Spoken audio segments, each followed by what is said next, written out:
for this day. Thank you for the gathering of folks in Tuesday morning fellowship and the good fellowship that we have. We thank you for our presenter today. Thank you for guiding us in this important topic of preparing a part of our life for the inevitable. We don't live forever. Guide us in taking appropriate steps to care for ourselves and those that come after us. Just be with us, be with all those in our midst that need your tender touch, your healing touch. Bless this week. Amen. So with that, Linda, the stage will be yours. Linda's with Anderson Elder Law, as the chart says. They have offices in Media and in Westchester. They also specialize in care for special needs. So if any of you have family members or know people that are in need of guidance, advice on special needs, help in getting what they're entitled to, pick up the card, make a call. And then we will talk about estate planning today. So pay attention. I think most of us are aware that we don't live forever, as I mentioned in the prayer. So these are important things to pay attention to. Linda's going to educate us, enlighten us on those aspects of, unfortunately, there's traps and pitfalls that we need to be aware of. And through proper advice and counsel, one can take as good an action as they can to avoid those. So without further ado, Linda, it's yours. Oh, and by the way, Linda's available for questions and discussion after this. So feel free. Yeah. If you do need, I'm sorry, I don't remember everything unless I have it written down. If you need to leave at 11 o'clock, because usually we run till 11, but we do have speakers that sometimes go to quarter after. But people feel at ease to leave if you need to leave. It's okay. But Linda's here for us. Thank you. So I plan on talking for about 45 minutes and then lots of Q&A. Rather than saving the Q&A until the very end, I would encourage you to interrupt, raise your hand, because I feel like the questions in real time are more impactful and it makes for a conversation and not a lecture. So I am hoping to be interrupted. So I think that the point's been well made. There's actually statistics that bear all of what we just heard out, which is that there's 100% certainty that none of us are leaving alive. And yet, as an elder law attorney, I do have many clients that say, well, if I pass away, as if it's conditional, and I haven't found that other way out yet. And I think the thing about estate planning is that, there is, when you think about how lawyers become specialized, there are lawyers who do an incredible amount of work solely around the area of what happens when you die. And we're going to talk about that. But elder law attorneys have a body of knowledge that encompasses that, but also what if you don't die quick enough? And that sounds horrible. However, there are those of us who are going to have chronic illness, disabilities, acute medical events that may become a chronic illness. And it is really hard to have to deal with an elder law attorney, your accountant, and a doctor all at the same time. But elder law work is exactly that, the idea of looking at these life events or these occurrences and making sure that you get exactly what you want in the area of medical care, finances, and control. So that's a lot to unpack in 45 minutes, but we're going to actually hit the highlights. Okay, so there's a slide about our firm. I realized when I worked on this PowerPoint last night, and thanks to Allie, it got copied and printed, and Cindy, it got distributed. But then I realized as I was sitting here looking at it, it's so small that this part, when you look at your handout, is very hard to read. So what we're going to do is resend the slides out so that you actually have full-size slides. And just to sort of distinguish not only between estate planning and elder law, but elder law versus elder law the way we do it, life care planning. There's actually an association called the Life Care Planning Law Firm Association, which I was a charter member of over 20 years ago. And what I loved about this group is that it realized that lawyers are not the end all be all, but that there is a way to do elder law that when you have other areas of expertise, points of view, that it leverages what we know and what we know how to do. So our law firm actually has 2 elder care coordinators, 2 non-lawyers that are absolutely critical to what we do. One is a former nursing home administrator, one is a crackerjack social worker. And the idea is that in the area of elder law, we want to know if somebody has a chronic illness, what's their baseline? What's the contingency planning? What if we need the highest level of care? What's the care plan going to look like now? How much is it going to cost? Who are the decision makers that are willing to assume a burden of worry? If there are no family members to assume a burden of worry, how do we help the family outsource it? Our firm has many, many dimensions to what we do. And the idea is that knowing how to get good quality care is as important in some cases as it is for me to figure out how to leverage your savings, your family, and public benefits possibly. So our law firm is a life care planning law firm, and they do exist across the country, and there's a great resource that you can actually look on the website for them and find them. But again, we absolutely do a lot of work with asset protection. We absolutely do complex estate plans for when people die. But I think the real goal is to protect people when they're most vulnerable and most at risk, which is when there's a disability or a health event. So estate planning, we're to talk about estate planning today. How many of you sitting here today feel like you've got this covered, that you will be able to check all the boxes no matter what I say? There's a really strong number of people here that are absolutely secure that they're in good shape. And what I would tell you is something is better than nothing. My goal for today, though, is to highlight issues that may not have ever been introduced to you, or that you may have heard, but give you a countervailing point of view. And that even if you have done your estate plan, if you're one of the people that raised your hands, I invite you to look at what you've set up at least every 3 to 4 years to make sure it still makes sense. So hopefully I'll have something for everybody here today.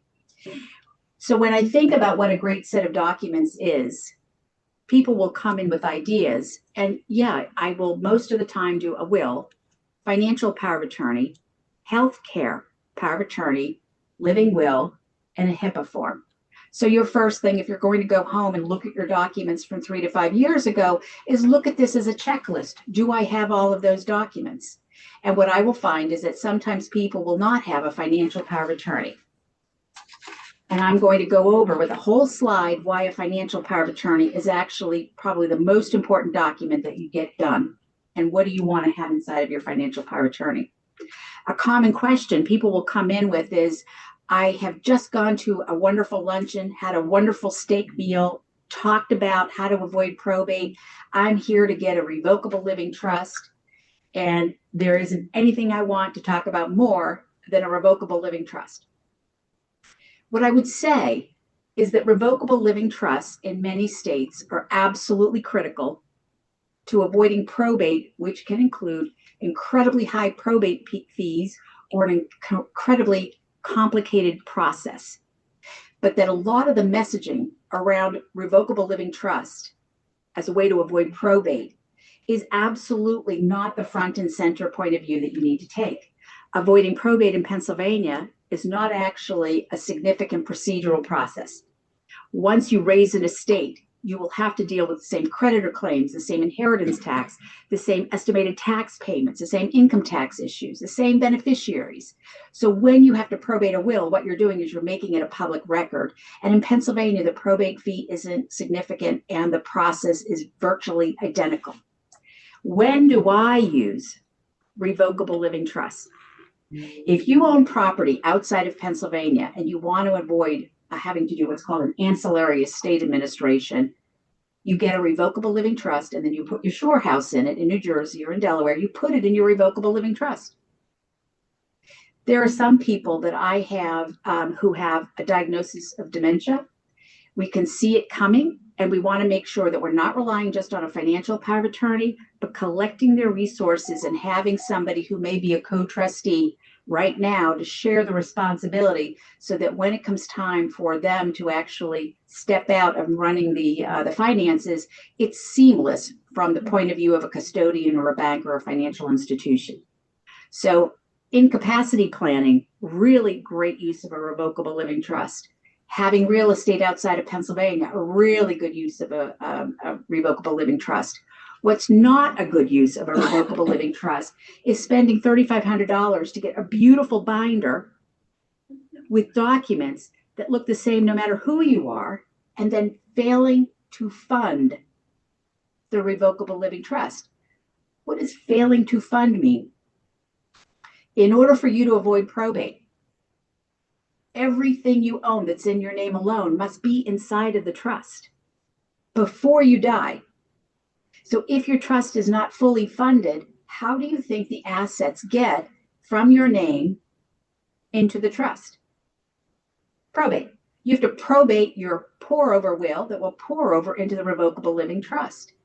So when you're thinking about getting the steak meal, go ahead, get the meal, but ask the hard question, which is, how do I actually fund my revocable living trust and keep it funded?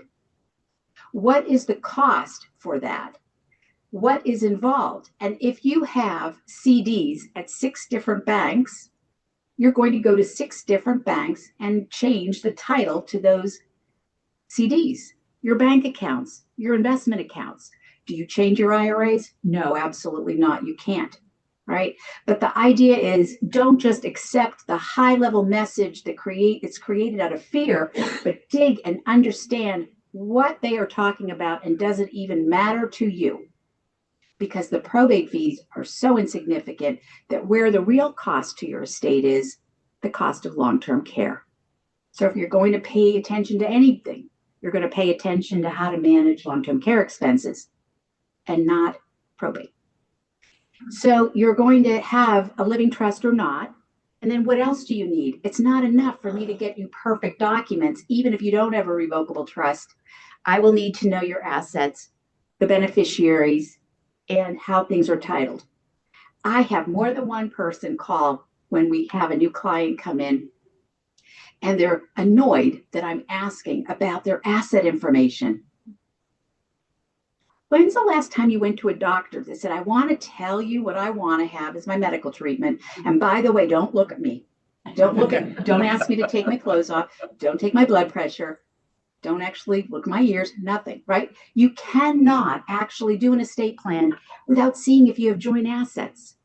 I have people that spend a lot of time setting transfer on death accounts up all over the place. If you have an asset that's a retirement account versus just cash, there's income tax over here. There's beneficiary designations over here. So the idea of being annoyed when we do ask for a significant amount of documents in your asset list is really misguided. You don't want a lawyer who will do documents for you without actually asking for all of those things. Now, I have many people come in and say, I guess it's too late. My spouse has been diagnosed with dementia. I guess it's too late.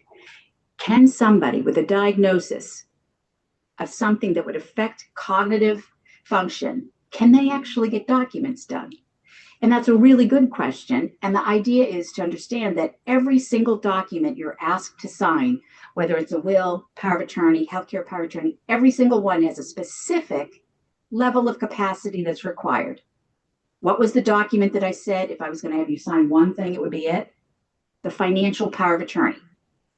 And with the financial power of attorney under the law of agency, you absolutely can have a diagnosis. And if you understand that you are having somebody support you as an agent, that gets a long way to having the capacity that you need. But if you don't understand who the family members are, or the simple questions about this is a document that lets this person continue to pay your bills, deal with insurance companies, then we do have a problem. But the idea is that different levels of capacity will apply. And there are some family members where I can see the capacity, but I see the family dynamic so clearly that it won't matter if a doctor says this person has capacity, they're going to argue, right? So we have to sort of tease out and put the capacity determination in the context of what's going on with the family. But what is my role? My role is to take the most vulnerable person's point of view and stand in their shoes, no matter what the chaos is. Because for me, it is the self-determination that comes through whether somebody has as high a capacity as they ever had or as little capacity as they ever had. There's a point of view, and that is what the attorney's job is. But you have to understand that you must capture your instructions inside of your set of documents. Good question. Yes. Durable power of attorney, the same thing as financial power of attorney? Yes. So that's a great question. How different is a durable power of attorney from a financial power of attorney? Remember the days we hear about stories where people would have castles and they would send out people on horses. And the king back in the castle would become incapacitated.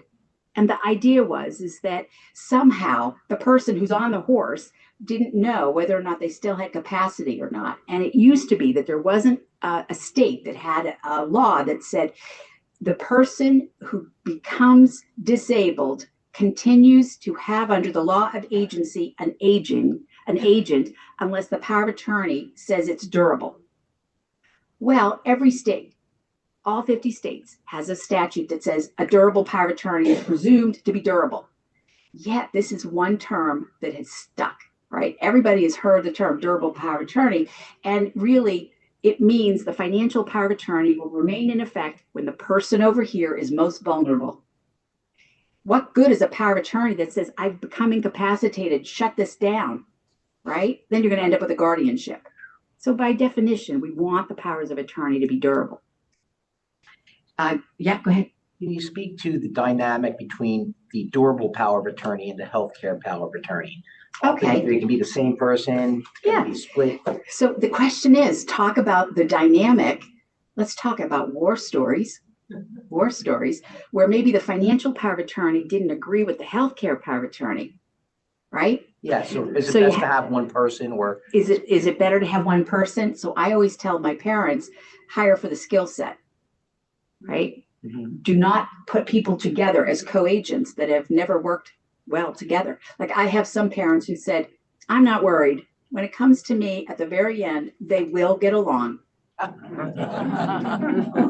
You're all laughing because you're very wise, right? And so my comment to a client is, please do not ask them to do that at a time when you're the most vulnerable. And I know how to handle conflict.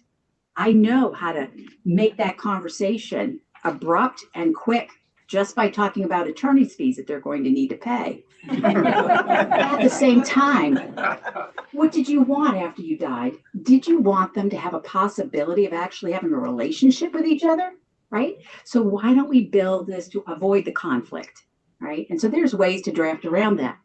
When I have a war story where somebody comes in with a, not my drafting, a financial power of attorney that was old school, that included some healthcare law inside of the financial power of attorney, only to have a healthcare power of attorney that was not actually a healthcare power of attorney, but an advance directive, which is only a living will that only applies if somebody's actively dying or permanently unconscious, and the two children were at war, right?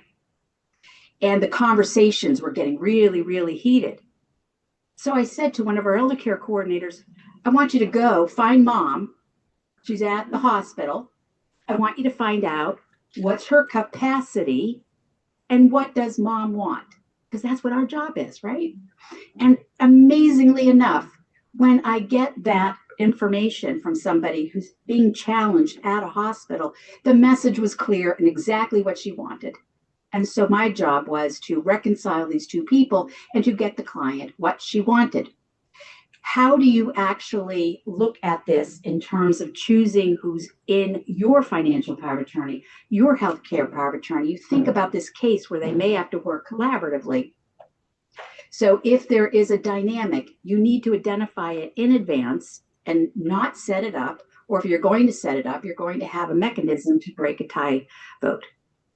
Yeah. Maybe I don't understand healthcare power of attorney, but doesn't your spouse basically fulfill that Okay, role? this is another great question. So I'm not going to get 45 minutes of anything other than questions. This is great.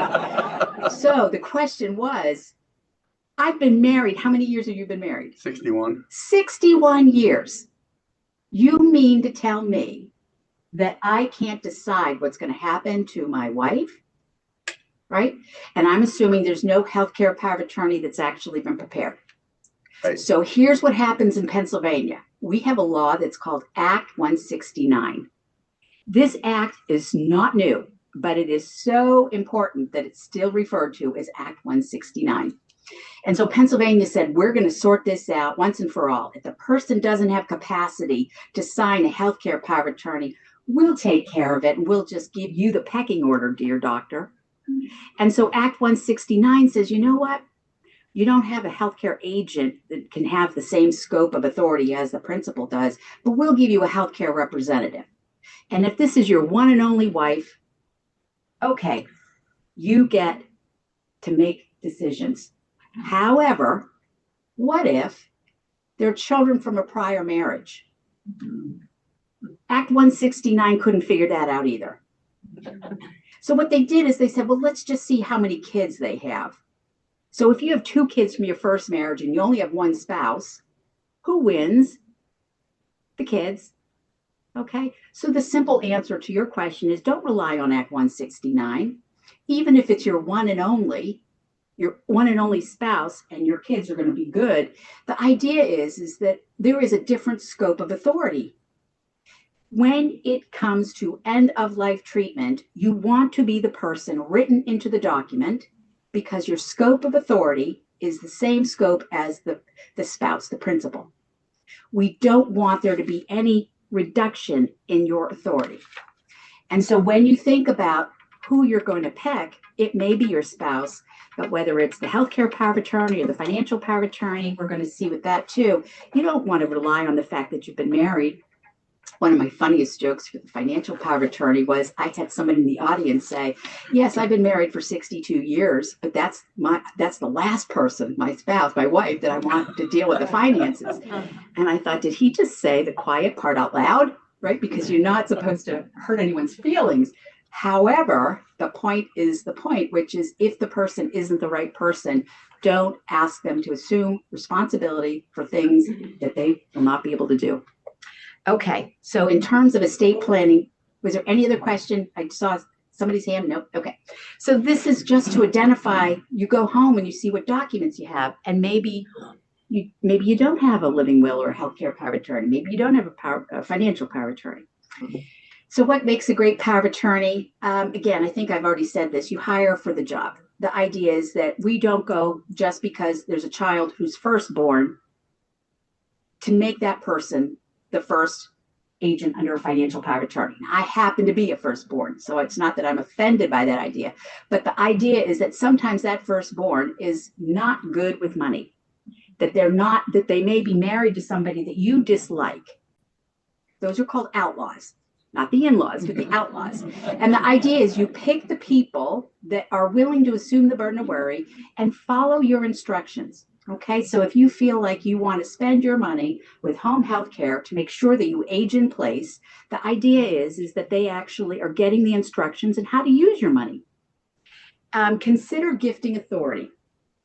When I build a power of attorney for my clients, it is not about just paying the bills, signing the tax return, and dealing with insurance companies. It is about making decisions in case the law around asset protection planning, income tax planning, death tax planning. What if these issues change? And if you had capacity, you would hear this information and decide to do something significant with your assets. If you want your agent to do the big things, you need to understand that the big things are often wrapped in the form of a gift. A gift, when it is made with a limitation of no more than the annual exclusion amount of $19,000 per person per year, is not enough. So go home, pull out your financial power of attorney, see if there's a gifting paragraph, and see if it refers to the amount that you can make without any annual gift tax return being required. That is a limited gifting paragraph. My clients over here are going to have the ability for their agent to move a house from husband and wife to perhaps the wife as the healthy spouse. Anybody here have a house worth $19,000?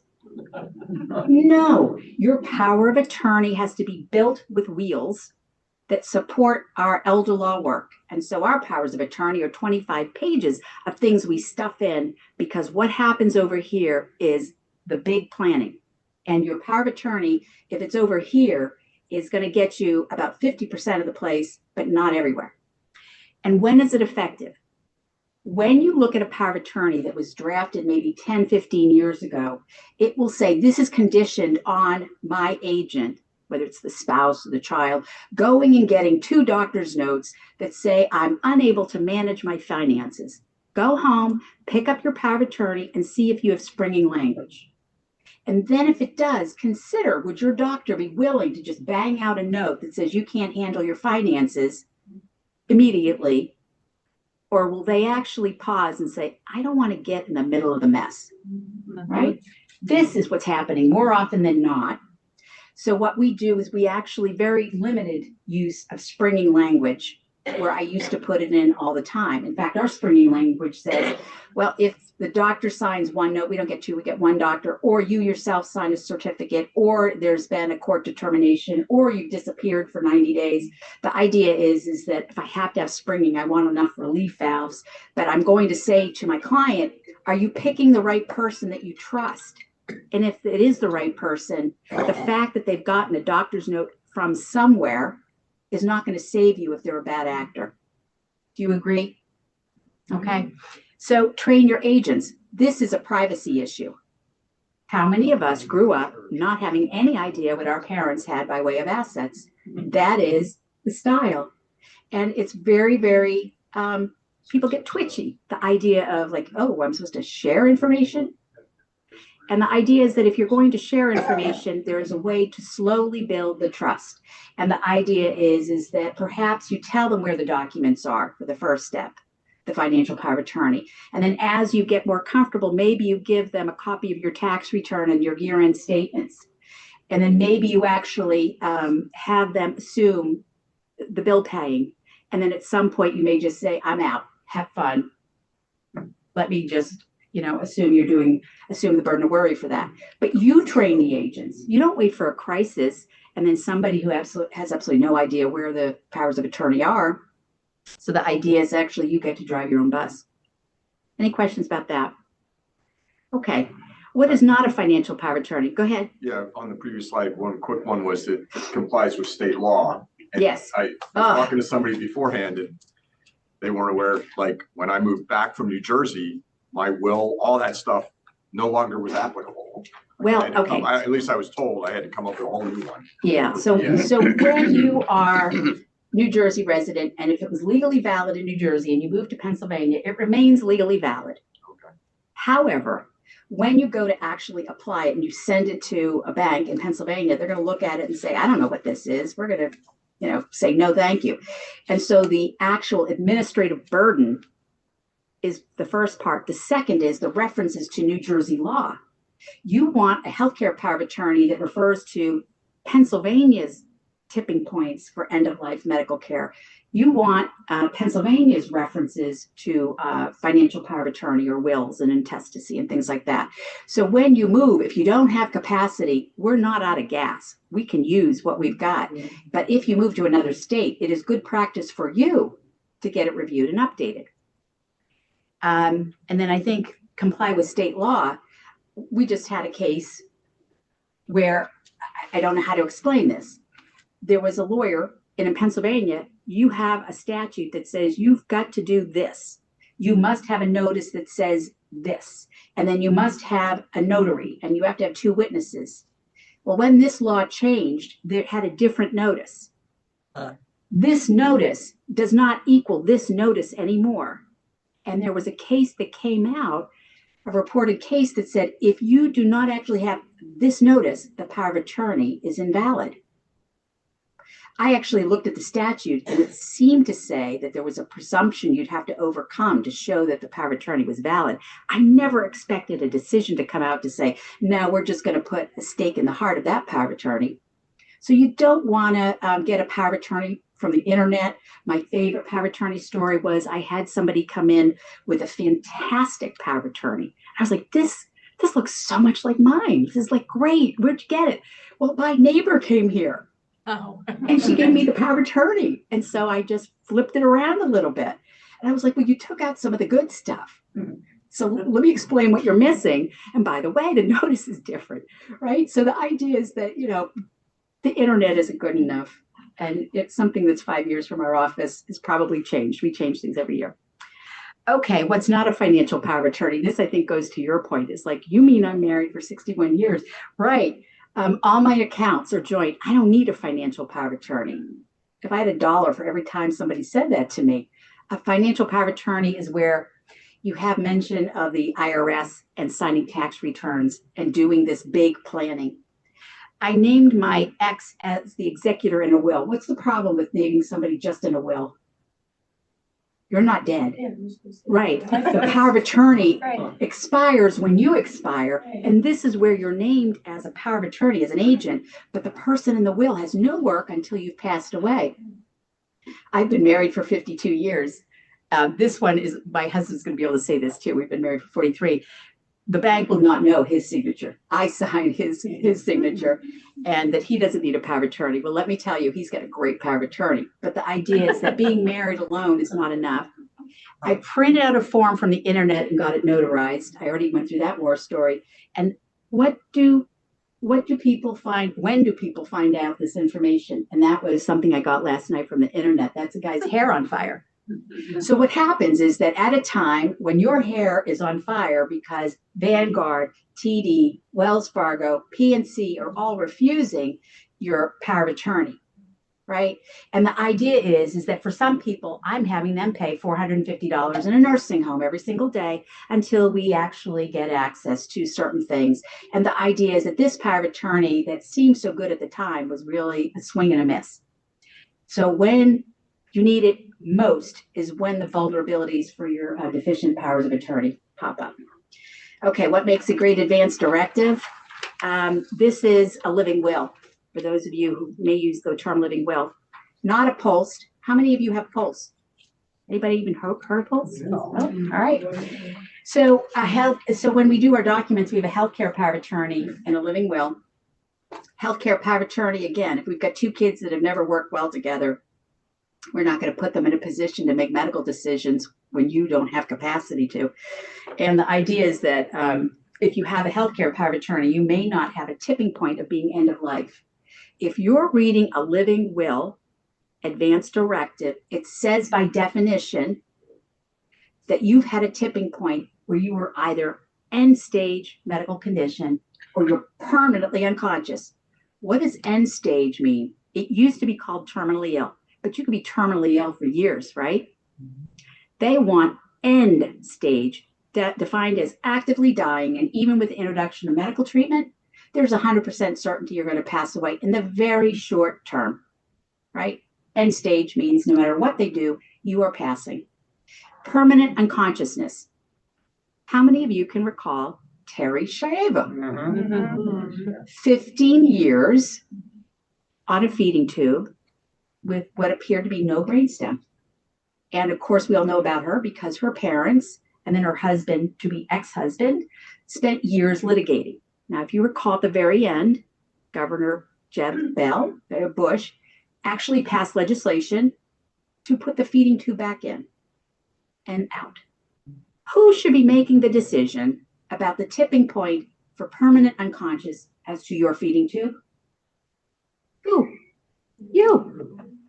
Would you be surprised to know that Pennsylvania comes to this issue about permanent unconsciousness in a feeding tube with a presumption that if we don't know expressly what you said and we can't infer it from what you said, the presumption is every single one of you wants a feeding tube, even if you are permanently unconscious.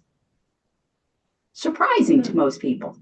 If you don't like that, make sure you actually get an advance directive and you check the box off. I don't want a feeding tube if I'm permanently unconscious. You put it in writing so you hit the expressed statement. Okay? So the idea is that these documents are appear very simple, but when you actually do them right, they are the safety net. When you do them wrong, they are a mess. How many times have I had somebody come in with their prior documents only to see that they say, I do want to be on a ventilator. I do want my heart started. I do want to be on a feeding tube. I do want chemo, dialysis.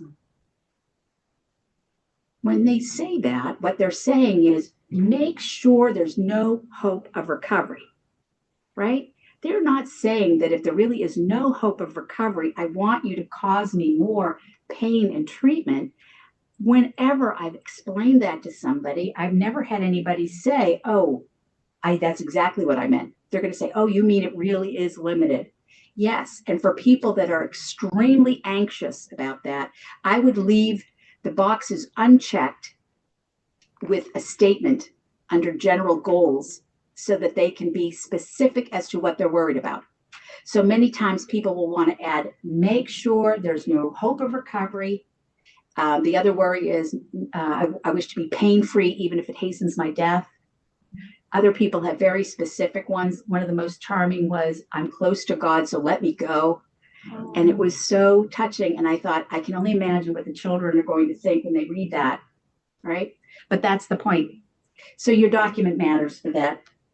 And what makes a great will? Well, a great will from our office is going to have a standby supplemental needs trust. I do special needs planning. I never know who's going to be a disabled person who may need public benefits. And to give somebody who needs public benefits even $1 can jeopardize their benefits. Benefits mean Medicaid, SSI, those types of safety nets. And so the idea is that our wills have a complete standby supplemental needs trust. So if our spouse or a child or a grandchild happens to be on public benefits, like if you are on the spectrum, you may actually have Medicaid. There are things about this that pop out of nowhere. What also makes a great will? Putting the right people in the right position. Do you put all the children in to be executor? If they get along, you share the work. If they don't get along, you do not.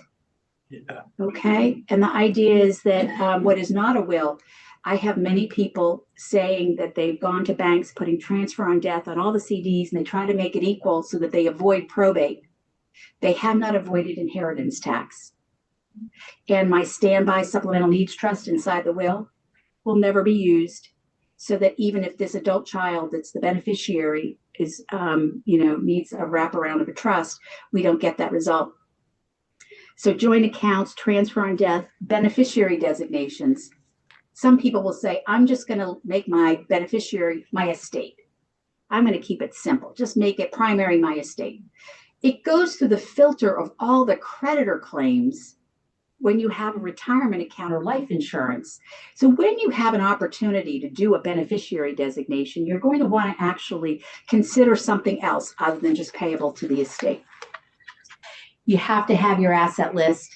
You need to do your beneficiary designations and living trusts in some situations. I feel like we've covered that. And then here's all of our, what else we pack into our wills and plans. And I'll let you read that on your own because I'm running out of time. But the idea is that all of these documents, when they're done with the intention of avoiding conflict and getting you a good result, they don't look like the things you get out of the internet. Now, what are the things that you're missing when you don't do this right? The first one is control. For me, as an elder law attorney, the ability to control what your care is going to be and where you will live and how does your money get spent is really important. Who manages your finances, who makes your healthcare decisions, who's actually receiving your assets and how they're going to receive it. The idea is that within these wills, we put a lot of instructions so that we have one family that has a camp in Maine that is meant to be for generations, a camp in Maine. And the idea is that that's important to the parents, but they have to make it work within their estate plan because the other children and then the later generations, they're never going to have the collective resources to set this up. There are so many things like that, that if you do it right, you can actually make a big difference. State law full of surprises. I'm going to have to skip that. Asset protection planning. We do wills that will often say at the death of the second spouse, equal shares to the children, right? Every once in a while, we'll do something other than equal shares, but the equal shares is pretty common. What is more impactful now and used more is to say, I have 2 adult children that I really trust. But instead of just giving them the money 50-50, let them be their own trustee of what we call an asset protection plan or an asset protection trust, so that they get their inheritance delivered in a trust, so that if there's a creditor claim, the creditor can't get to the inheritance. Asset protection trusts. What are the creditor claims that the parents are thinking about? Failed marriages, or even a successful marriage, but they want to know that whatever they send along to their child will not go to a surviving spouse, but will actually go to the people they love the most, which is the grandchildren, right? And so these asset protection trusts are also called bloodline trusts. Those creditor issues we're talking about, sometimes it's unpaid medical bills, Internal Revenue Service assessments. Sometimes it's, just credit card debt, not just a failed marriage. The idea is that if you put something in your will that actually helps your child, and the downside is nothing because they remain the trustee, that's something that should be put in front of you so you get to decide. Okay, missed opportunity number 3, family harmony. I think I focused on that. Opportunity number 4, yes, we can build things inside of whether it's a will or a trust or a power of attorney that addresses the big planning that I kind of mentioned. But the idea is that forced sale of family home or business, liquidation of assets, unnecessary taxes, you need to sort of know where you're going at a high level and figure out what is the cost to die? What is the cost to pass along these assets? How are we going to pay the inheritance tax of 4.5% to the children? The good news for the federal estate and gift tax, the big beautiful bill solved that issue for people that were concerned about the federal estate tax number coming back down to $5 million per spouse being adjusted for inflation. That has been resolved. So 15 million is going to be our new threshold. So unless you have assets in excess of 30 million, you will not have to necessarily worry about federal estate and gift tax. We had since 2000 a policy where the number kept on bouncing, went away, came back. But the idea is that federal estate and gift tax is no longer the big deal. Inheritance tax of 4.5% is a big deal, but it's not the biggest deal. Where in the middle is the planning? Income tax planning. Right? And the idea is that when you have assets that appreciate and you get something called stepped up basis, or you have qualified accounts, looking 2 steps ahead to manage those issues is really good. Okay, and then peace of mind. For the people that raised your hand, you have peace of mind because you went through this uncomfortable exercise and you're ready no matter in case you die or if you actually lose your health, whatever is going to come up, you're ready. So we have a couple case studies in the few minutes I've got left. Don't be like forgetful Fred. So Fred was a proud, organized, retired engineer. Why did I pick on engineers? I'm married to one. Because they're just like accountants. When they come into the office, I can tell. They've got spreadsheets. They've got their list of questions. They have perfect handwriting. And they are clients like no other, right? And I am happy when they come in because they're super organized. And if I've asked for a list of assets, they've got it with a table of contents and tabs. It's beautiful. So Fred had early dementia set in. His bills went unpaid and his daughter tried to help. But Jim, who I guess was supposed to be Fred, had no financial power of attorney. All right, no financial power of attorney. So his daughter's happy to help, but the bank refused access to his accounts. just because you're the spouse, if there's a spouse with an account in his or her name on it, you do not have access. Same thing as the adult child. And that's unfortunate because these bills are not going to be paid if you can't actually sign a check. So the electric company shut off the power, the homeowner's insurance bill didn't get paid. Now, the smart spouses and kids, what do they do to get around not having a power of attorney? Online access. Now, it's not a legal advice because I would never give you legal advice to access somebody's computer without proper authority as an agent. However, what I've seen is that certain people can get online and make sure bills get paid. The daughter would have to file for an uncontested guardianship, meaning that there was nobody actually fighting over control as to who would be the guardian. And so all that money went for the filing fees, the attorney's fees, the doctor's fees. And then now, because Pennsylvania has a new law called Act 61 from last year, there's mandatory appointment of attorneys. So if you are going to be adjudicated as being incapacitated, the law requires you to get a lawyer plus the lawyer who's filing the petition. Lawyers charge fees. So you have all of this money.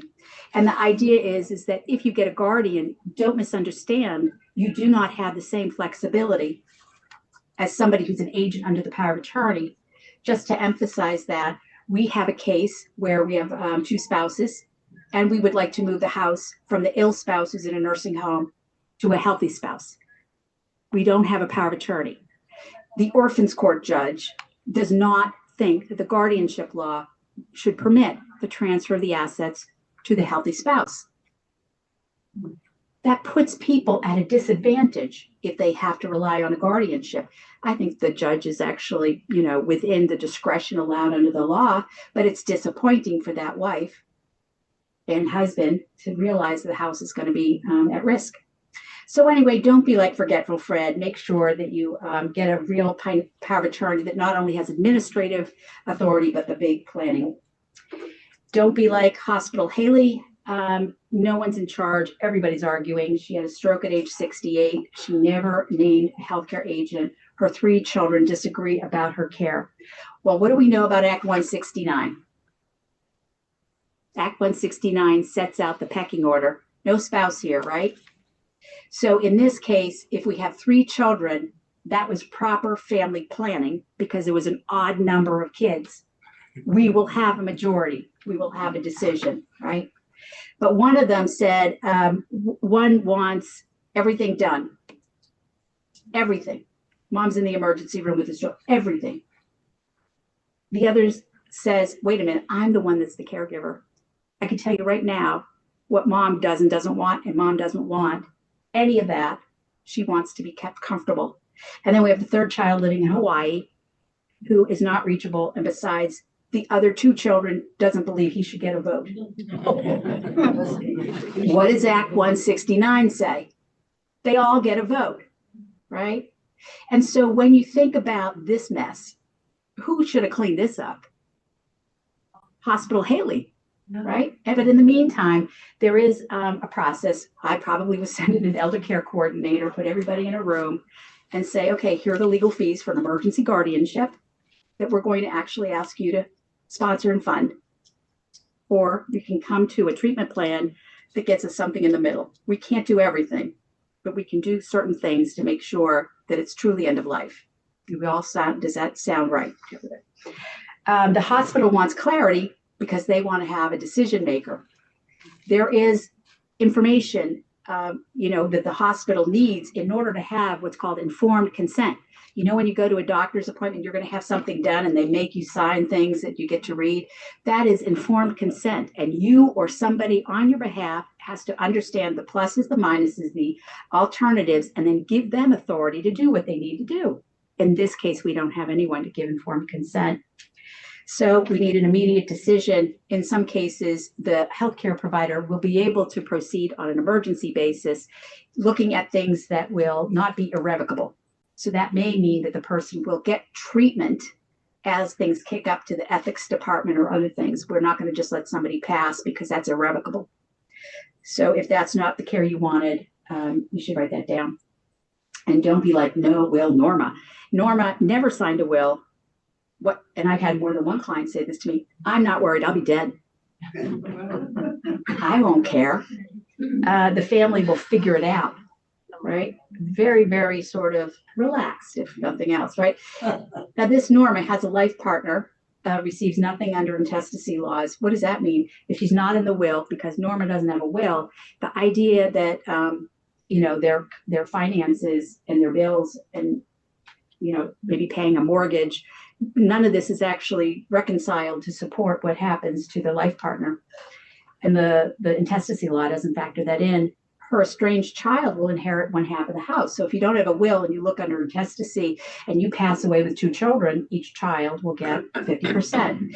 And so child number 1 hasn't seen this parent for years, but this child will get the same share that a disabled child's going to get.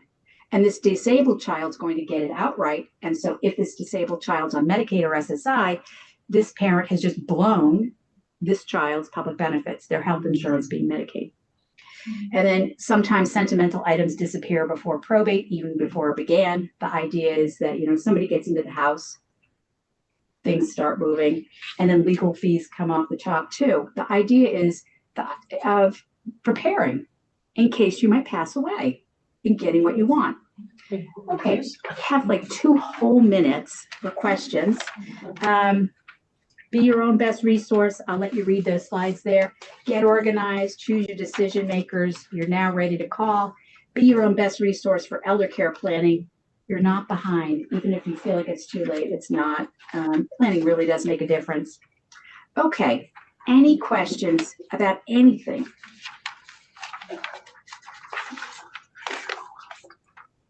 No. Oh, okay. How do you take somebody off the will? What do you have to go through to take somebody off the will? Oh, the question is, how do you get somebody out of a will? The way to revoke a will, there's 2 different ways. One is you physically destroy a will. The second one is to sign a new will that revokes by its terms all prior wills and codicils. So I've had some people who are in an emergency state and they've just mailed me the shredded piece of the will. Then I have other people that are stewing that will want to come in and see, okay, between me taking the person out or maybe giving it to the grandchildren or keeping it in a trust, what other ideas? But that's the answer to the question. Any other questions? A comment, I guess, rather than a question. You've gone through a tremendous amount of information in a very short period of time. Are there any things that you didn't get a chance to talk about that you think, I wish I would have covered that, you want to communicate to us? Yeah, that really people say they want to keep control. And many times they're saying, I'm not going to give somebody power of attorney. I'm not going to do this. I want to keep control. I want to keep the information.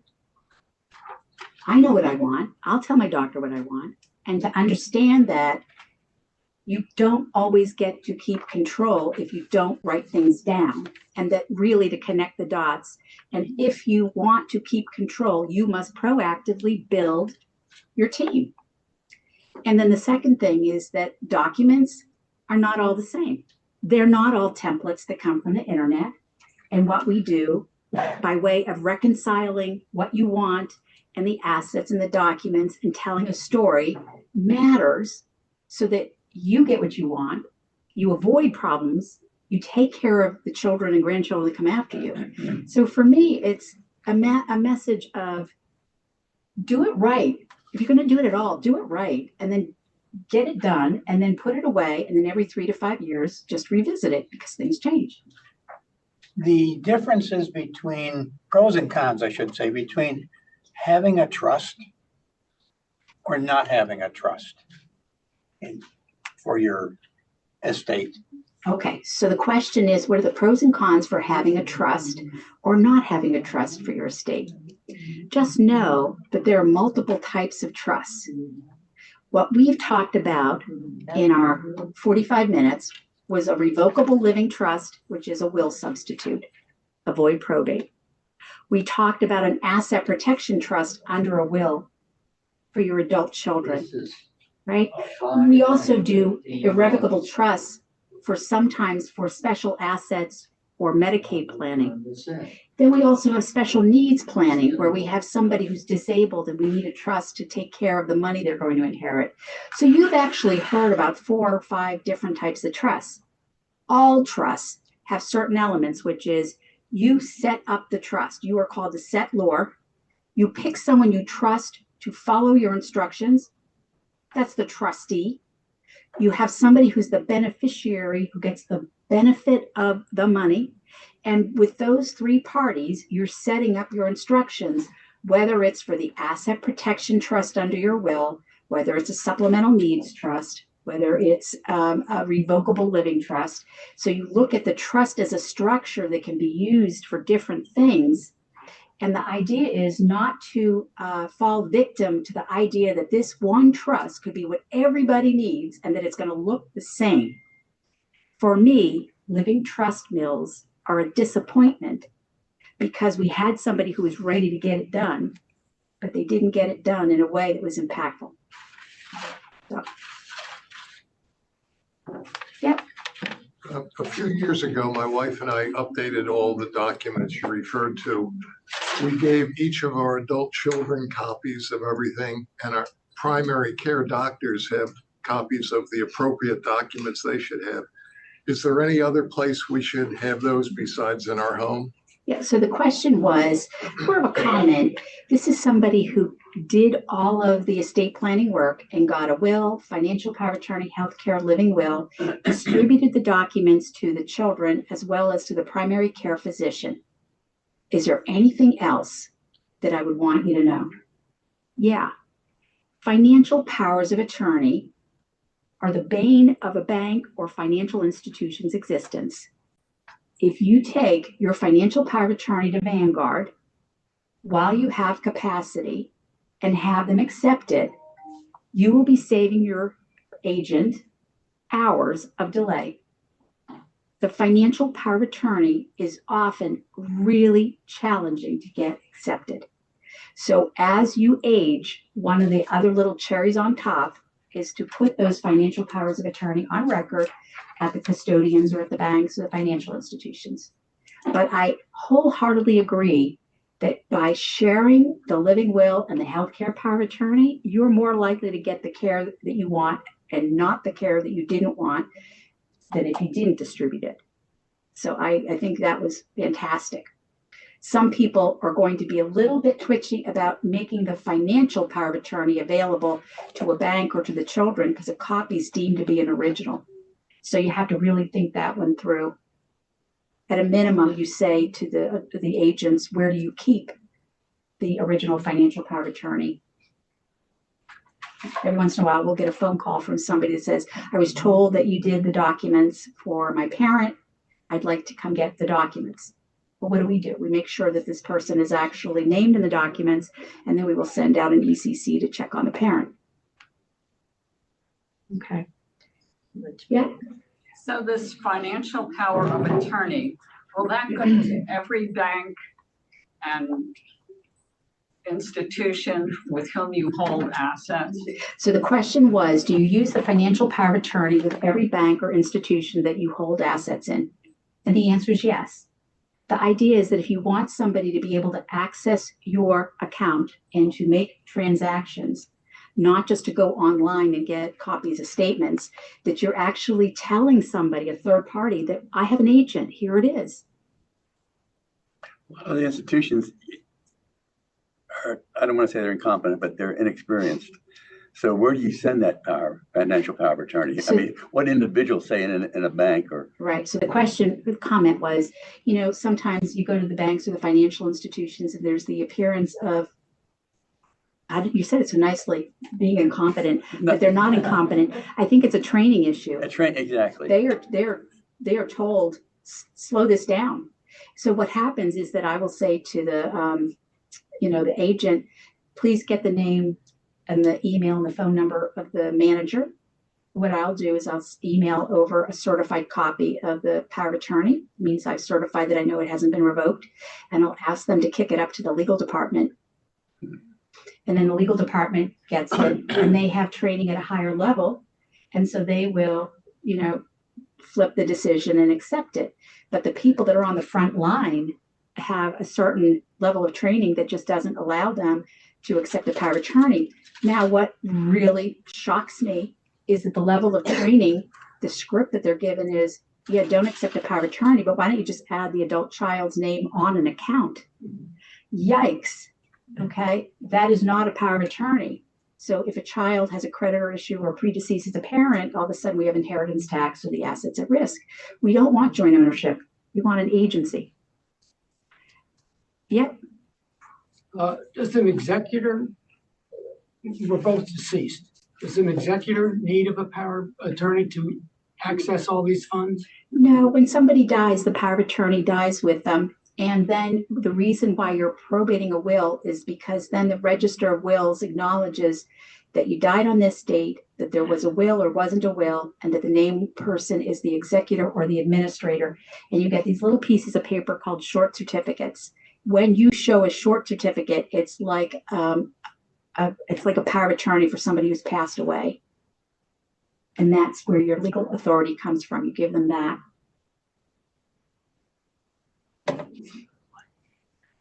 So an executor then can go to the bank and take care of everything? So the question is, can an executor go to the bank and take care of everything? Yes, the idea is that if you've passed away, they've probated the will, they're named executor, they not only can do it, they have to do it. They're the only ones legally responsible. And there are timelines that if you don't meet the timelines, they could be personally liable. And when somebody dies, one of the first deadlines is 90 days after the date of death. We have an opportunity to prepay inheritance tax for a discount. 9 months your return's due, and if you don't file, there's potential interest that's due. So the idea is not only are you supposed to, you must actually take action. And that means creditors, everything. So if you have somebody that you're doing the executor work, you don't pay a creditor till you feel like you know all creditor claims. If you have an estate that's insolvent, you need to make sure that you look at what the different levels of creditors are. There's like number 1, number 2, number 3, and you don't want to pay a number 3 if you think you're going to run out of money without having paid full number 1 and number 2. So the idea is to get the big picture, do your detective work, find all the assets, all the debts, make sure income tax returns are filed, secure the house, all of these sorts of things. And then when you work through an estate administration, it's supposed to feel like it's a straight line. And I'm assuming an executor will need a lawyer to help with all of that. So the comment was, does an executor always need a lawyer to do all of that? Well, when you ask a lawyer, do you need a lawyer? Yes. The answer is yes. What I would say, though, is that there are some estates that are so simple that I will say to them, here's the form. Here's what I want you to do. If you get pushback, email me, because there's not enough here to justify opening up an estate and having a paralegal assigned to you. So the idea is that, there are some simple things where there could be just one simple joint account or a number of joint accounts without any creditor issues. So a power of attorney, financial power of attorney, you said should go to each financial institution for which you have an asset. Would that mean that every time a CD matures and you move it to a different institution, you should file that document also? So the question is, if you have to file a power of attorney with every bank or financial institution, when a CD matures, does the power of attorney remain in effect?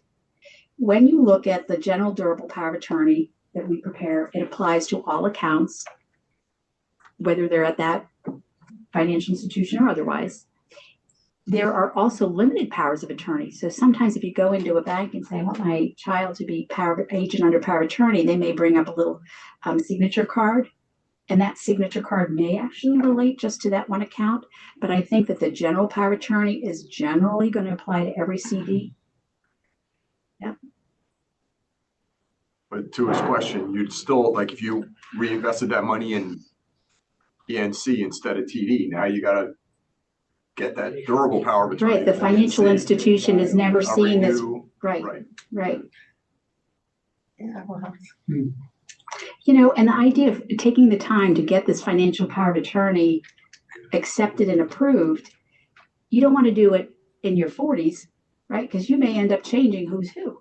But as you age and you lock in your team that's really most likely going to be the team, that's when, for me, the opportunity is before something happens that's going to be really time consuming at a time when we don't need it to be time consuming. Well, they're taking the coffee away. I think that means my presentation is over. Well, thank you very much for inviting me. Have a good day.